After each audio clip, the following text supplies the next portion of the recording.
Turismi agrigentini, questo è il tema del convegno che si è svolto al Cupa di Agrigento, organizzato dall'intergruppo Sviluppo Locale all'Assemblea regionale siciliana, presieduto dal sindaco di Bivona, onorevole Giovanni Panepinto.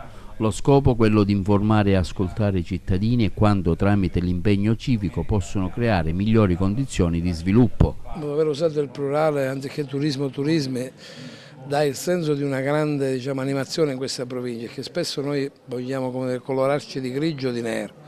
Ci sono belle esperienze, abbiamo grandi opportunità, alcune sono reali, un numero di presenze secondo me significativo nella valle, nella zona del Realmonte.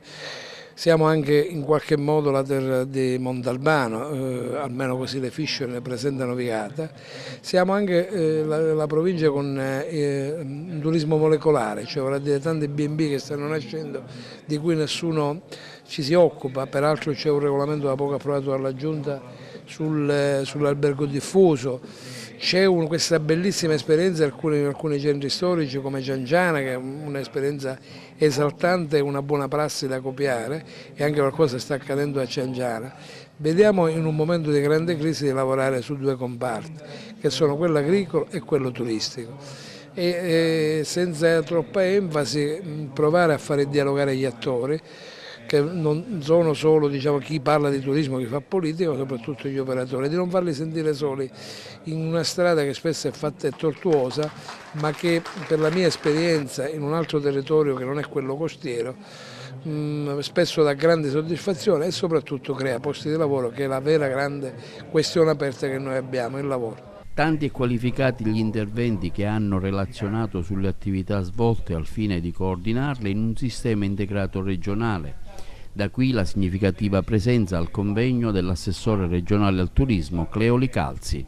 A chi toccherà questo compito di cabina di regia per coordinare tutti? La cabina di regia tocca necessariamente alla Regione, perché questo è il suo compito, però non tocca esclusivamente all'assessorato al turismo, perché noi riusciamo a creare sviluppo economico dai territori se mettiamo insieme il turismo, i beni culturali, le attività produttive e l'agricoltura. Quindi questa è una volontà di questa giunta che ci siamo dati, è riuscire a far esplodere il territorio in tutte le sue potenzialità, quindi il turismo sia una vetta economica anche per sviluppare il commercio, l'artigianato e la manifatturiera.